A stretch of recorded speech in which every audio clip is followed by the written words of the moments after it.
When you make a mistake in life, do you know what an actual option is? Blame somebody else. That's right. This works especially well if you're in charge, as nobody will try and correct the narrative you put out there, but it does make you a bit of a goober. Remember that. Hit that subscribe button, and then get ready for the 10 scapegoats of rubbish WWE ideas. Number 10, Bart Gunn and the Brawl for All. So if you are not aware, the Brawl for All was a Vince Russo idea that broke professional wrestling. For you see, this was real fighting and was presented as such, meaning by proxy, you were telling fans the rest of the show was fake nonsense.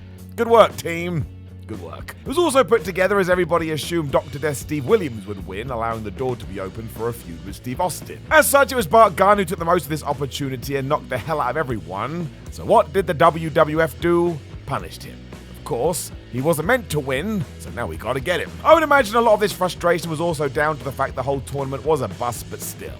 Poor Bart, who got thrown in the ring with Butterbean at WrestleMania, suffering a horrendous knockout in the process. I'm not sure this was very fair at all. Number 9, Keith Lee has attitude problems. This one is still so strange, because everybody who has met Keith Lee always says how nice he is. I'm gonna throw my name into that hat too. I interviewed him back in the day. The dude couldn't have been more pleasant. Clearly somebody had agreed at some point because Keith tangled with the likes of Roman Reigns and Brock Lesnar, but as soon as he was out the door, we were told he had attitude problems. What? Lee said that this was nonsense. It was more a disconnect between what he wanted to do and that strange Bearcat gimmick that WWE had for him. It didn't work out, which is when Keith got his walking papers, and because the WWE Universe was annoyed, all of a sudden this nonsense was out there too. It was all Lee's fault. Sure it was, friends. Sure. Number 8, Seth Rollins ruins Hell in a Cell. I remember watching this from a hotel room, and yeah, it was so bad. I didn't actually mind Seth Rollins being scared of the Fiend, because if you don't fear a monster, why have a monster? But when we got to Hell in a Cell, sheesh. It's always difficult because Bray Wyatt couldn't sell much given his character, but even then, you gotta come up with some kind of idea, and it is wrestling, you can do whatever you want. We didn't though, and instead we backed these guys into a corner, to the point Seth broke all the weapons over the Fiend's face. And what did the referee do? Stopped the match. My gosh. It's only ruined the stipulations, and fans were so offended they took it out on Rollins. I think mostly because nobody from management was in front of the camera. It got so out of control, Seth had to turn heel, and that's not fair. He was just carrying out orders. It also took Rollins a good while to move past this, but I reiterate, it's not on his shoulders. Go and listen to interviews about this too. He knew. Of course he did. He's not an idiot. Number 7, Cody Rhodes isn't helping Stardust. Even if Cody Rhodes only did this gimmick for a week, he deserved some sort of award.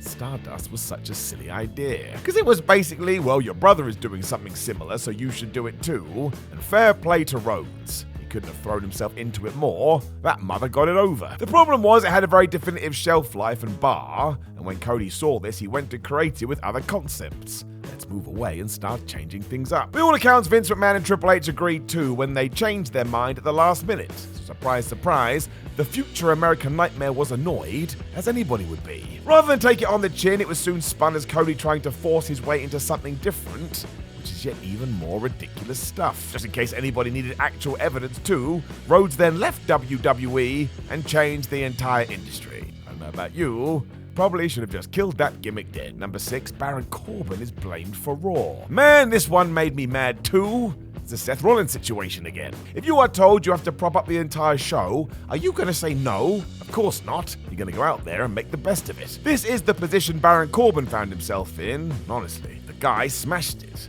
While Raw was not great in 2018, Corbin proved he was like a chameleon with this stuff. Doing it all. Vince and friends still decided to come out in front of the fans and admit they too realized things needed to be picked up. And who did they point the finger of blame at?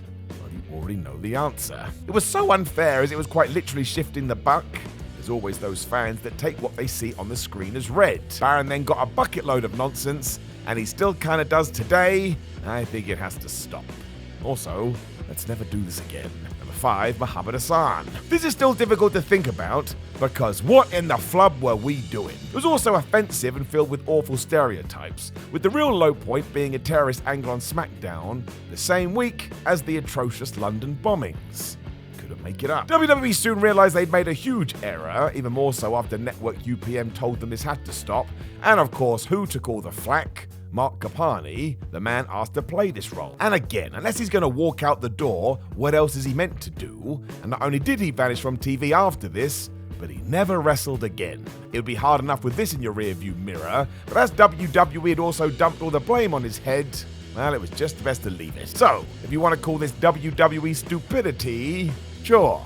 I actually think that's fine. Number 4, Goldberg doesn't know how to work. I don't care whether you like Bill Goldberg or not, but in terms of success, you can't knock him. The man rose to the top of the industry at record pace. A huge reason for this was because he just wrecked people in the ring, for real sometimes. But without Bill, WCW may have folded earlier. Goldberg was always going to go work for WWE at some point, and what was their big decision? This version of Bill is crap, he doesn't know how to work, and he needs to work longer matches. Oh, and also, we should all point and laugh at him. This resulted in Goldberg putting a wig on his head. Shock horror, it was awful. Bill didn't want to do it, and that showed, but the fans didn't want it either. I mean, just go and beat somebody up. There's some serious tension between performer and promotion, so as soon as he was gone, all the regular folks said it was a case of Goldberg not understanding how wrestling works. It got so bad he didn't make his comeback till 2016, and even that was touch and go. I was genuinely surprised. Number 3, Buff Bagwell kills WCW. Now the real issue is that Marcus Bagwell apparently was not easy to deal with behind the scenes. By all accounts, he was a little bit of a nuisance even after he joined the WWF. You just can't do that, even more so when you come from the competition. The plan at the time was to rejig Monday nights to still be Nitro, whereas Thursday would become WWF SmackDown. Within seconds though, this match went down and bam, everything changed because it was deemed so bad. Now actually it's not as awful as has been made out, and really the issue was you had a WWF crowd that had been told for a decade, WCW sucks. So as soon as they saw that logo, they weren't having it. Makes sense. It did mean the whole match was booed, and look, it's not that good at all. But when the powers that be saw this, they got cold feet, changed all of their plans, causing chaos behind the scenes, so somebody had to be blamed. Blamed it on Buff. Number 2, Terry Taylor didn't embrace the Red Rooster. The WWF big idea was to make him a rooster. What? This wasn't just a name either, as Terry was told to spike his hair up and dye it red before strutting around the ring like he was a bird. I don't know about you, but I don't think that's going to main event WrestleMania. Bruce Pritchard even said on his podcast that Taylor should have embraced this a little bit more, but it's not like it was Mr. Perfect. Again, you had to be an animal. I doubt Taylor could have saved this regardless, and given the experience he did have at this point, he likely knew that. Everybody since has said this was Vince McMahon essentially winding Terry up, but still. Apparently, if he had become the best Red Rooster possible, he would have had a run against Hulk Hogan.